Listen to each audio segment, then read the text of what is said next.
Now at 10, a mudslide leaves a family barn and the side of a mountain in ruins. Hear how the daughter of the couple that lives there is reacting to sudden disaster that trapped her parents.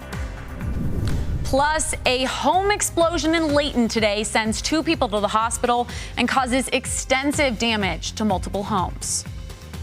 Live from Utah's first TV station, ABC4 News celebrates 75 years.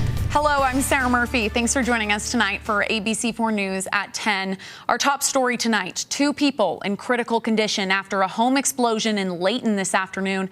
ABC4 News went to the neighborhood and spoke with neighbors who live next door who heard it all. What might have started as a typical day we were sitting in our living room trying to get our 1-year-old to go to bed. Didn't end like one. And then the ground started shaking, so we thought it was an earthquake.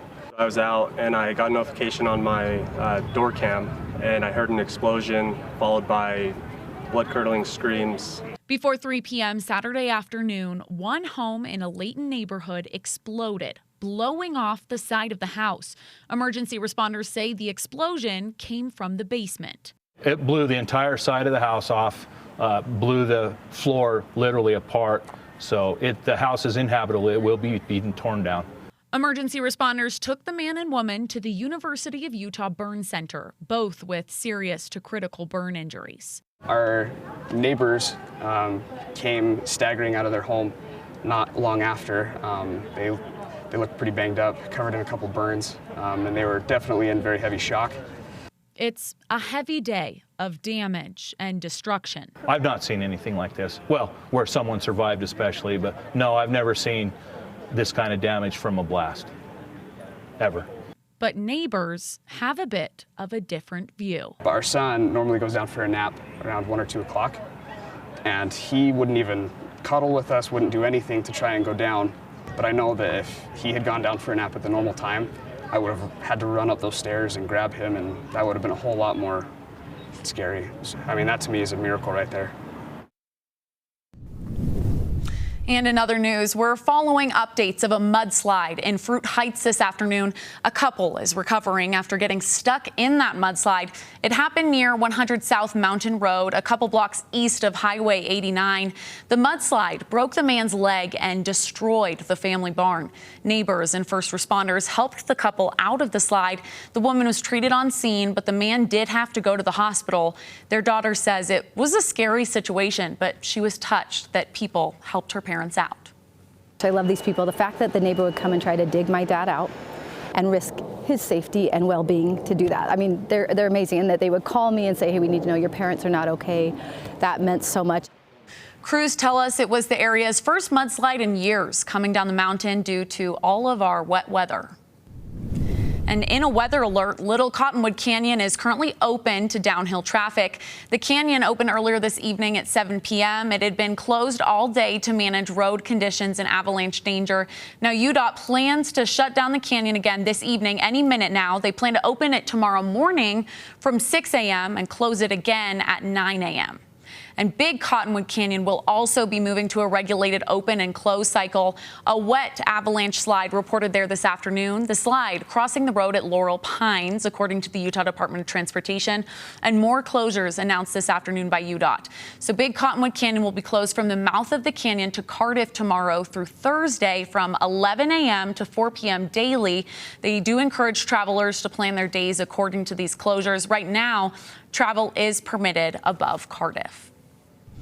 And let's check now in on your pinpoint weather forecast with forecaster Bob Bedore. And a little snowy in the mountains, but here it's spring. Look, we've got our spring colors on. Yep. We're feeling the sun. It's a good time. Yeah, no, you gotta love this. And this was a beautiful day today. And guess what?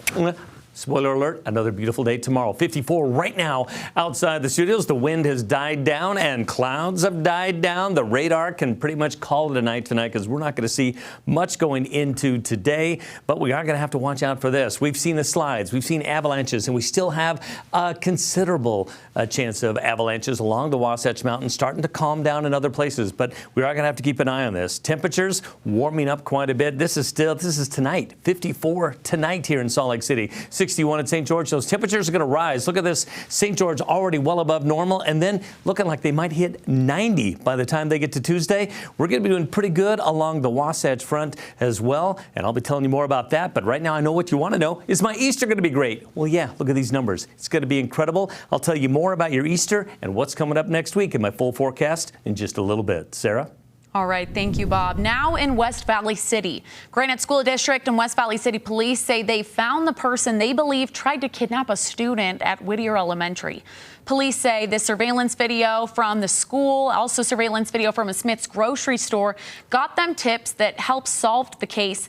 They have arrested a 16-year-old boy who they say is a student at a non-traditional program in the district. Granite School District says he dragged an 8-year-old girl around the corner of the building, but she got away and then the suspect ran. This case leaving the school a bit shaken. This is shaking me because I've been here for 14 years and I've never seen something like this, where somebody actually comes onto our property and attacks one of our students in such a fashion. That boy was booked into a juvenile detention facility where he could face attempted kidnapping and assault charges. In Wasatch County today, search and rescue crews were called to a helicopter crash. Take a look at these photos they shared from the scene. We're told this happened somewhere up in the mountains around midway afternoon. Crews say the pilot and the passenger here were luckily in good enough shape to hike most of the way out.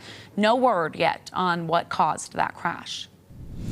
And in Orem, you now have the chance to go to the largest bounce house in the world here in Utah. It's called Funbox. Its size is up at 30 feet high and over 25,000 square feet. The bounce house has different areas like Marshmallow Mountain and the Tumble Temple. For the grand opening this weekend, they're planning on donating a portion of ticket sales to Family Haven, a local foster agency. Funbox workers say it's a cause that hits close to home. I'm the oldest of 10 siblings, and I grew up in foster care myself, and so it was just a great way to bring awareness to a demographic that I was a part of as a young child, while still delivering a great experience for families. The bounce house will be in Utah County near University Place Mall until the end of June. And tomorrow, volunteers with the Salt Lake Mission are serving a hot meal for people in need. It's part of their annual Easter activities for those who need help during this holiday weekend. Hot meals will be served on Easter Sunday from 11 to 2. For the meal tomorrow, you can head to 1151 South Redwood Road. And if you're interested in helping, you can reach out to the Salt Lake Mission online. In West Jordan this morning, Salt Lake County Mayor Jenny Wilson joined West Jordan Mayor Dick Burton to kick off the city's annual Easter egg hunt. So both mayors welcomed families to the hunt right before the buzzer went off, allowing children onto the field. The egg hunt held at the Utah Youth Soccer Complex in West Jordan. West Jordan Mayor Burton excited about the events today. Sometime early in the morning, the Easter Bunny came by and left 26,000 eggs out here on these fields. Around 6,000 kids were at the egg hunt with 26,000 eggs spread across 13 fields, and it only took the children 2 minutes to collect them all. Students from Copper Hills and Kearns High School volunteered at this fun community event. And Loveland Living Planet Aquarium hosted their annual Eggstravaganza today. It was a bit of an exciting event this Easter weekend that featured a bunny meet and greet, face painting, music, food trucks, and an egg dash with some big prizes. I think we estimated about 30,000 eggs up for grabs, and we even include some special eggs that have admission tickets as well as membership, so some really good prizes.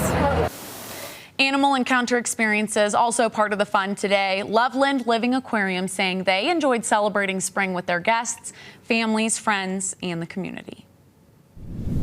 And we're mourning an ABC4 colleague today. Dean Davidson, our director of engineering, passed away suddenly this week, and tomorrow on Easter Sunday at 8 p.m., broadcast engineers across the state will honor Dean by lighting Farnsworth Peak in the Oquirrh Mountain Range. Here's a tribute to someone gone too soon.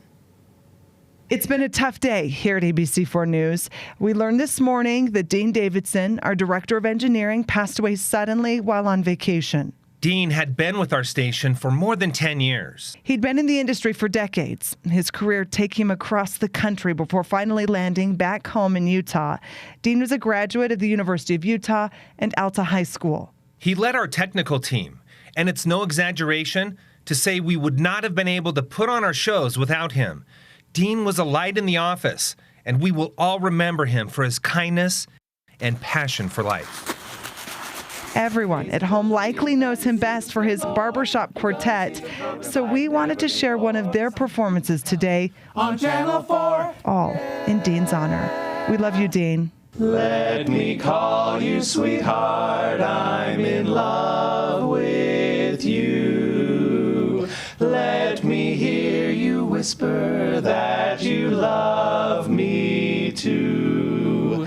Keep the love light glowing in your eyes so true. Let me call you sweetheart, I'm in love with you.